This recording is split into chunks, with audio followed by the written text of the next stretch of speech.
ஓம் வாக்குண்டாம் நல்ல மனமுண்டாம் மாமலரால் நோக்குண்டாம் மேனி நுடங்காது பூக்கொண்டு துப்பா திருமேனி தும்பிக்கையான் பாதம் தப்பாமல் சார்வார் தமக்கு. ஓம் நமச்சிவாய. மேன்மைகள் சைவநீதி விளங்குக உலகமெல்லாம். நோயற்ற வாழ்வே குறைவற்ற செல்வம். அந்த நோய் நொடிகள் இல்லாத வாழ்வுகின்ற உலக மக்கள் எல்லோரும் வாழ வேண்டும் என்று கலியுகத்தின் காந்தமலை ஜோதியாகிய சபரிமலை சுவாமி ஐயப்பனுடைய திருவடிகளை சிறந்தாழ்த்தி டான் தமிழொலி ஓம் தொலைக்காட்சி நேயர்கள் அனைவருக்கும் சர்வதேச இந்து மத குருபீடம் அகில இலங்கை சபரிமலை ஸ்ரீ சாஸ்தாபுரத்தின் சார்பில் இனிய வணக்கங்களும் நல்லாசிகளும். இன்றும் மங்களகரமான விஸ்வாவசு வருஷம் வைகாசி மாதம் 5ஆம் நாள் 19/5/2025 திங்கட்கிழமை. இன்று மலர்ந்திருக்கின்ற இன்றைய பொழுதும் நம் எல்லோருடைய வாழ்விலும் எல்லா விதமான சிறப்புகளும் வெற்றிகளும் கிடைக்க வேண்டும். இஷ்ட தெய்வங்கள் குலதெய்வங்களுடைய ஆசிகள் நமக்கு கிடைக்க வேண்டும். அதற்கு பெற்றோர்கள் பெரியோர்கள் தாத்தா பாட்டி அத்தை மாமா வயதானவர்கள் அவருடைய ஆசி, வித்தைகளை கற்றுக் கொடுக்கின்ற ஆசிரியர்கள் குருவானவர்கள் இவருடைய அன்பையும் ஆசியையும் பெறுகின்ற பொழுதும் எந்த நாளுமே நமக்கு நல்ல நாளாக அமைந்து கொள்வது. இன்று சோமவாரம் என்று போற்றுகின்ற திங்கட்கிழமை. நாம் ஆசாரசீராக ஆலயங்களில் சென்று வழிபாடு செய்யக்கூடியவர்கள் வழிபாடு செய்து கொள்ளலாம்.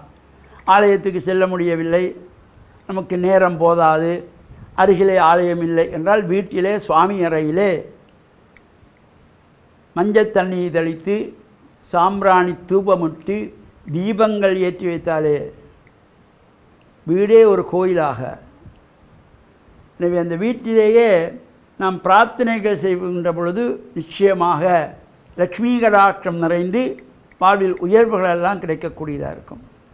நாம் நேற்றைய தினம் இந்த சோதிடம் பார்ப்பது, சாதகம் பார்ப்பது, கைரேகை பார்ப்பது தொடர்பாக சிந்தித்தோம். இந்த கைரேகை பார்க்கிறது என்று எல்லோருக்குமே ஒரு ஆசை. ஒருவர் பார்த்தால் உடனே பக்கத்தில் இருக்கிறவரும் கையை நீட்டுவார். அவ்வாறு அந்த ஜாதகங்கள் பார்க்கப்படுகின்ற பொழுது இந்த ஜாதகம் பார்க்கின்றவர்கள், பார்த்து சொல்லுகின்றவர்கள், பலன் சொல்லுகின்றவர்கள் பூரணமாக அறிந்து அந்த சோதிடக்கலையினுடைய நுட்பங்கள் தெரிந்தவர்களிடத்திலே நீங்கள் ஜாதகத்தை கொடுத்து பார்க்க வேண்டும். அவர் அப்போ தான் பழகிறார் என்றால் அது பலன் இல்லாமல் போய்விடும். எனவே இந்த சோதிடம் என்பது ஒரு விளையாட்டு அல்ல, அது ஒரு அற்புதமான கலை. அதில் நாம் ஒவ்வொன்றும் தெரிந்து கொள்ள வேண்டும். சில இடங்களிலே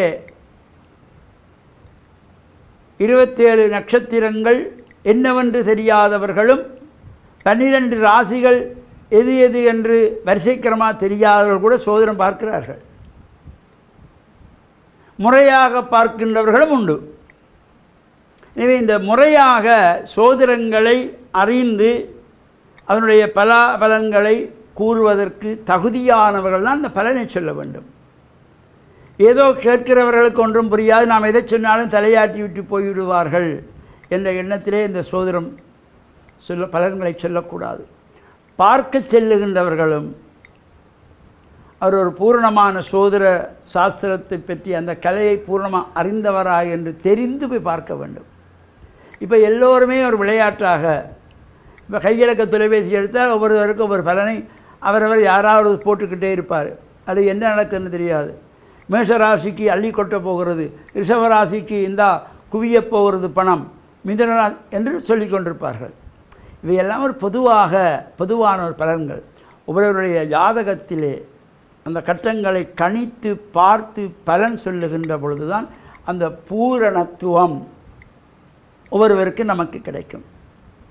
இப்போ 27 நட்சத்திரங்கள் அஸ்வினி, பரணி, கார்த்திகை, ரோகிணி, மிருகசீரிஷம், திருவாதிரை, புனர்பூசம், பூசம், ஆயில்யம், மகம், பூரம், உத்தரம், அத்தம், சித்திரை, சுவாதி, விசாகம், அனுஷம், கேட்டை, மூலம், பூராடம், உத்தராடம், திருவோணம், அவிட்டம், சதயம், பூரட்டாதி, உத்தரட்டாதி, ரேவதி என்று இந்த 20 நட்சத்திரங்கள். அப்போ இந்த நட்சத்திரங்களுடைய ஒழுங்குகள் கூட ஒரு சில இடங்களிலே ஜாதகம் பார்க்கிறவர்களுக்கு நட்சத்திரங்கள் ஒழுங்கு வரிசை கூட தெரியாமல் இருக்கின்றவர்களும் உண்டு.